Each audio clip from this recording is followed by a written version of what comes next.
Assalamualaikum warahmatullahi wabarakatuh.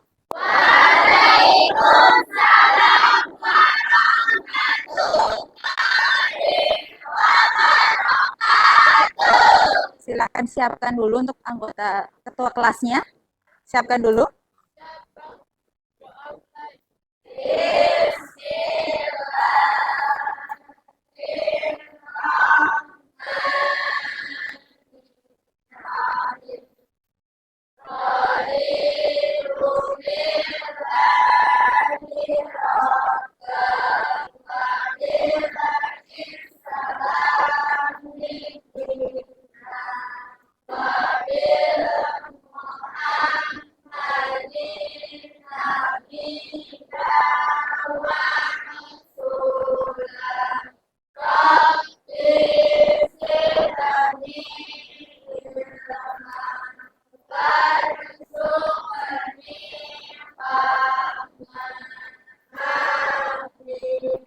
Sebelum kita memulai untuk materi pelajaran untuk hari ini, Ibu absen dulu ya. Almira Luna Kamila, Anggita Salsabila.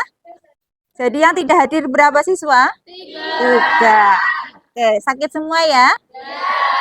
Oke, sebelum kita mulai untuk materi selanjutnya, yaitu tentang memproses dana kas di bank. Di dalam proses dana kas di bank ini ada beberapa elemen kompetensi ya. Yang pertama adalah mempersiapkan pengelolaan administrasi kas bank. Yang kedua adalah menghitung mutasi kas bank. Yang ketiga adalah membukukan mutasi kas di bank. Dan yang keempat, menyusun laporan rekonsiliasi di bank. Dan yang terakhir adalah membukukan penyesuaian kas di bank. Yang akan Ibu bahas di sini adalah poin yang keempat, yaitu menyusun laporan rekonsiliasi bank. Ya. Dalam menyusun rekonsiliasi di bank, ya, supaya kalian tidak tegang, kita ice breaking dulu ya. Oke, kita mulai. Tepuk 1, yes. Tepuk 2, tepuk 3, tepuk 4, tepuk 5. Oke, sekarang kita mulai untuk menyusun laporan rekonsiliasi bank. Jadi sebelum kita ke bank ya, ada yang tahu untuk pengertian kas? Zahro? Kas itu apa? Berarti kita mengingat materi sebelumnya. Kas itu apa? Uang tunai ya. Jadi di sini kas adalah alat pembayaran yang siap dan bebas dipergunakan dalam pembiayaan kegiatan umum perusahaan. Kemudian sifat kas yang pertama mudah dibawa. Yang kedua mudah dipindah-tangankan. Yang ketiga tidak ada identifikasi pemilik. Ya, itu adalah sifat kas ya. Yang pertama adalah mudah dibawa, yang kedua adalah mudah dipindah tangankan, dan yang ketiga adalah tidak ada identifikasi pemilik. Nah, di sini capaian pembelajaran dan tujuan pembelajaran. Kalian di sini apa sih ya? Selama atau di dalam materi akuntansi keuangan, apa saja yang akan kalian pelajari? Di sini capaiannya yaitu peserta didik mampu mengelola kartu piutang, kartu utang, kemudian kartu persediaan, dokumen dana kas kecil, dan dokumen dana kas di bank. Ini salah satunya adalah kita mengelola dokumen dana kas yang ada di bank yang akan Ibu bahas hari ini. Kemudian tujuannya, untuk tujuan pembelajaran, ya, untuk hari ini, ya, tujuan yang pertama adalah peserta didik mampu menjelaskan pengertian rekonsiliasi bank. Tujuan yang pertama. Oke, kita lanjutkan, kita fokuskan, kita sudah masuk ke materi, yaitu ke rekonsiliasi bank, ya. Yang pertama, pengertian rekonsiliasi bank. Nah, di sini rekonsiliasi bank adalah sebuah bentuk pengendalian terhadap kas di bank dengan catatan kas perusahaan secara periodik yang menjadi sebuah pembanding, ya. Pihak dari bank mengirimkan laporan kas yang berisikan seluruh transaksi penyetoran selama periode tertentu. Jadi di sini semua transaksi pengeluaran yang baik di dalam perusahaan ataupun yang ada di bank itu dibandingkan sama atau tidak. Teorinya kan harusnya sama, tetapi nanti dalam prakteknya pasti terjadi perbedaan. Itulah namanya yang dinamakan rekonsiliasi. Ya. Secara teoritis sama, misalkan catatan yang ada di perusahaan dengan catatan yang ada di bank kan harusnya sama. Tapi nanti dalam prakteknya pasti akan berbeda. Nah, di sini. Jadi, bisa diambil kesimpulan bahwa rekonsiliasi bank adalah skedul atau daftar yang menjelaskan setiap perbedaan saldo antara catatan bank dan catatan kas perusahaan sehingga didapatkan saldo kas yang benar. Nah, di sini jadi dari adanya pengertian di atas pengendalian kas tadi dapat diambil kesimpulan bahwa rekonsiliasi bank ini adalah daftar yang menjelaskan, hanya sebuah daftar yang menjelaskan catatan ya perbedaan saldo yang ada di perusahaan dengan yang ada di rekening koran yang ada di bank, ya, sehingga didapatkan saldo kas yang benar. Sampai sini ada pertanyaan? Sudah ada gambaran mengenai rekonsiliasi? Sudah. Oke, kemudian Ibu lanjutkan. Di sini hal-hal yang dapat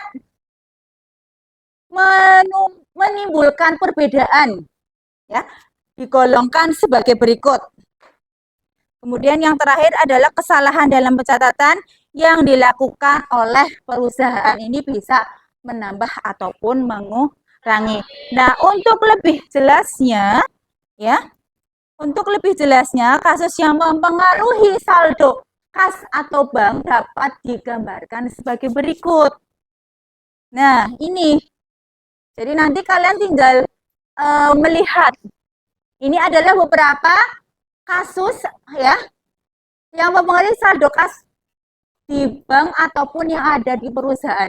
Nah, sekarang silahkan kalian bentuk diskusi ya, diskusi tentang rekonsiliasi bank ya, yang sudah ada kalian kemarin catatannya ya, yang sudah diberikan. Kan itu ada contoh soalnya. Silahkan coba kalian diskusikan. Yang sudah dicatat kan? Sudah. Berarti silahkan kalian bentuk berarti 10 ya? Berarti berapa satu orangnya? 15. 15, 14, 15. Silahkan diskusikan ya, diskusikan yang soal yang kalian sudah catat di buku. Yang contoh soal 1 kan PT Adijaya. Ya. Tinggal disalin di folio. Terus nanti ini dijelaskan di depan. Ya, kayak gitu ya. Ini sudah proses. Nanti yang mau maju siapa ini? Salah satu saja. Ya, 2 berarti saja dengan Felina. Jadi jangan lupa kalian untuk kop suratnya dulu atau nama atau identitas perusahaannya. Ya, identitas perusahaannya dulu, kemudian baru di yang ini. Oke, sambil kalian ini ada yang ketinggalan sedikit. Sambil kalian menyalin untuk yang tadi untuk studi kasusnya, ya, nanti dipresentasikan. Kemudian untuk asesmen diagnostiknya ini ya. Nah, ini terlewatkan untuk asesmen diagnostik non kognitif di sini kelihatan tidak? Kurang. Informasi apa yang ingin digali? Pertanyaan kunci yang ingin ditanyakan. Nah, yang lain berarti mengerjakan yang saya sebut diagnosis kognitifnya. Ya, sebutkan bentuk atau format. Yang satu, jelaskan pengertian rekonsiliasi bank. Yang kedua, sebutkan bentuk atau format menyusun rekonsiliasi. Yang ketiga, bagaimana prosedur rekonsiliasi bank. Yang keempat, jelaskan penyebab rekonsiliasi bank. Dan yang terakhir, sebutkan alasan diperlukannya penyusunan rekonsiliasi bank. Ya, silakan yang tadi, yang studi kasus tadi disusun. Kalau sudah, kemudian nanti yang lain bisa mengerjakan ini pakai lembaran satu-satu individu, satu anak satu. Jadi semuanya kan bekerja, ya. Jadi semuanya bekerja. Jadi yang tugas yang satu misalkan untuk nyalin itu satu orang, nanti ibu kasih waktu tambahan. Berarti sama ya, berarti ibu sudah. Berarti kan kalian sudah mencatat ya. Ibu tinggal menjelaskan aja. Sudah selesai? Oke, sambil untuk apa istilahnya mengerjakan, silahkan untuk kelompok satu mempresentasikan hasilnya tadi. Ya, silahkan. Wakilan. Ayo Luna, Sarah. Nanti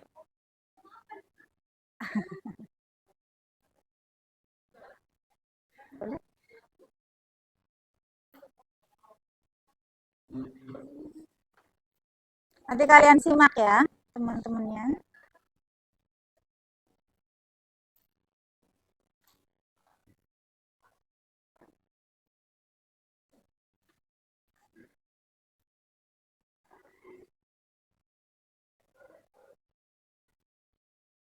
Ya, silakan. Mulai.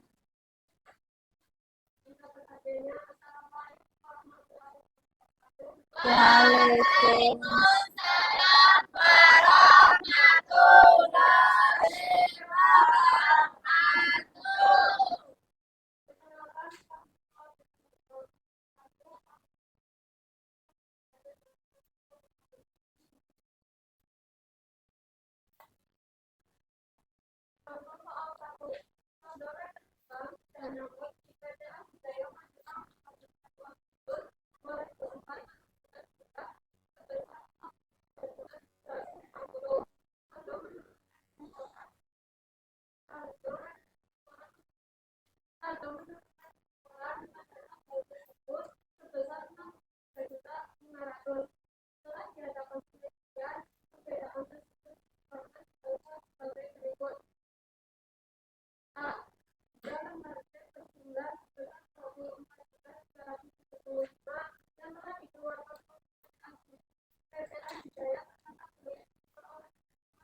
Nanti langsung jurnal penyelesaiannya saja ya. Yang ini kan sudah jelaskan jurnal penyelesaiannya saja.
Ada pertanyaan nggak? Silakan. Kendala apa yang kira-kira kalian hadapi dalam menghadapi soal kasus studi kasus ini? Kendalanya ada nggak? Tidak ada. Berarti sudah bisa semuanya. Kalau ada soal baru, kira-kira mampu mengerjakan tidak? Nah, ya jadi di sini silakan. Kira-kira kendala yang kalian hadapi, apakah dalam hal istilahnya kayak menganalisis transaksinya atau untuk apa ya istilahnya kayak ditaruh di tempat bank atau yang perusahaannya itu kendalanya seperti apa? Ada nggak dalam dalam apa ya dalam menyelesaikan kasus ini? Ada tidak? Iya.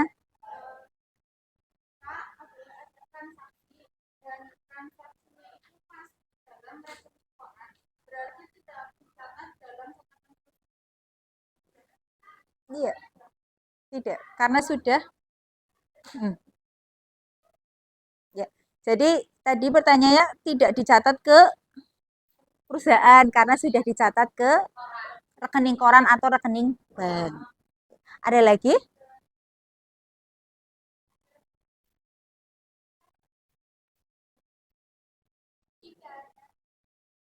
Tidak ada berarti cukup. Ya, silakan.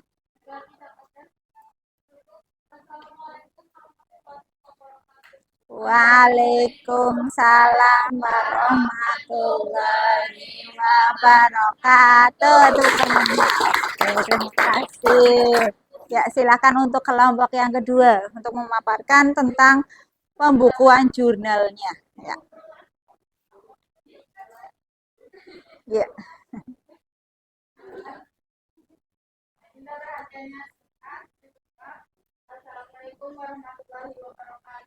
Waalaikumsalam warahmatullahi wabarakatuh.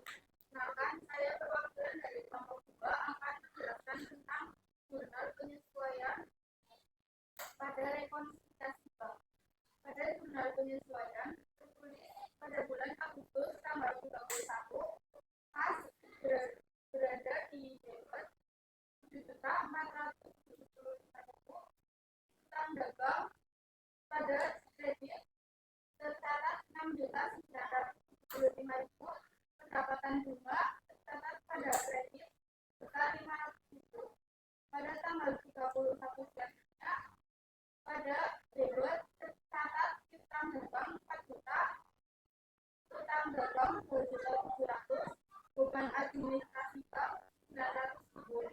Pada kredit tercatat kas 7.600.000. Catatan, jurnal penyesuaian yang dibuat hanyalah yang juga saldo kas di perusahaan. Sedangkan yang mempengaruhi saldo rekening koran tidak perlu dijurnalkan karena pihak bank yang akan memperbaiki. Ada yang mau ditanyakan? Ada tidak tentang jurnal penyelesaiannya? Sudah paham? Lo jurnal penyelesaiannya? Berarti kita bisa ambil kesimpulan bahwa untuk di jurnal penyelesaian yang dicatat itu ada di rekening perusahaan atau catatan perusahaan. Ya, jadi jurnal penyelesaian yang dibuat itu hanya di perusahaan saja, sedangkan di pihak bank itu tidak dibuat karena nanti bank sendiri yang akan mengoreksi, akan dikoreksi sendiri oleh pihak bank. Ya, cukup kalau tidak ada pertanyaan. Dari saya jika tidak ada pertanyaan, saya mohon maaf.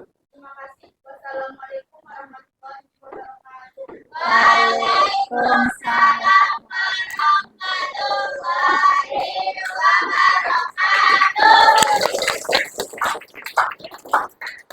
Oke, terima kasih atas presentasinya hari ini ya. Semoga ini bisa bermanfaat ya. Kalian sudah tahu kelebihan dan kekurangannya di dalam mempelajari apa? Rekonsiliasi bank. Ya, jadi kalian sudah memiliki gambaran walaupun kalian tidak langsung berada di bank ya, tidak apa istilahnya praktek secara langsung, tetapi kalian sudah tahu lah istilahnya, oh misalkan mau membuat atau mau menyusun rekonsiliasi ini seperti ini, sudah ada gambaran, setidaknya punya dasarnya dulu ya. Itu kelebihan ataupun kekurangan yang ada atau yang kita dalam pembelajaran hari ini. Dan manfaatnya apa kalian belajar untuk rekonsiliasi? Manfaatnya apa? Ada yang tahu? Ayo, manfaatnya setelah kalian mempelajari ini nih, pembelajaran kurang lebih selama 2 jam ya. Kalian manfaatnya apa ini? 1. Ayo. 1 manfaatnya. 1 apa ya? Mengetahui tentang rekonsiliasi. Yang kedua, bisa mengerjakan atau bisa menyusun ya, bisa menyusun rekonsiliasi bank. Kemudian yang ketiga, kita tahu kita mengetahui rekening-rekening yang ada di baik yang ada di perusahaan ataupun yang ada di bank, ataupun transaksi-transaksi yang mempengaruhi ya rekening yang ada di bank ataupun di perusahaan. Oke, ada pertanyaan tidak sampai sini? Ada? Kalau sudah silakan hasilnya dikumpulkan dulu. Ya. Dikumpulkan dulu untuk hasil yang tadi kalian untuk pembelajaran atau asesmen diagnostiknya. Oke. Ini untuk kelompok 1. Yang kelompok 2 sudah? Tinggal nomor 5. Ya, kelompok 1 sudah, tinggal kelompok 2.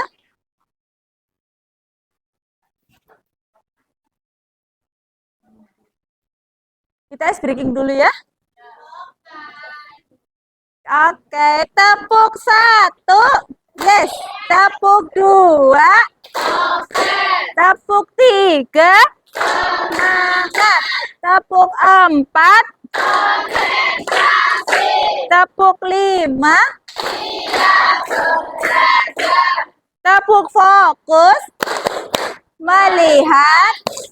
Mendengar. Fokus. Tepuk konsentrasi. Aku konsentrasi. Aku Ingin tahu guruku berbicara, aku yang mendengarkan. Siap. Oke, cukup sekian. Wassalamualaikum warahmatullahi wabarakatuh. Waalaikumsalam warahmatullahi wabarakatuh. Terima kasih Bu Ayuni. Terima kasih sama-sama.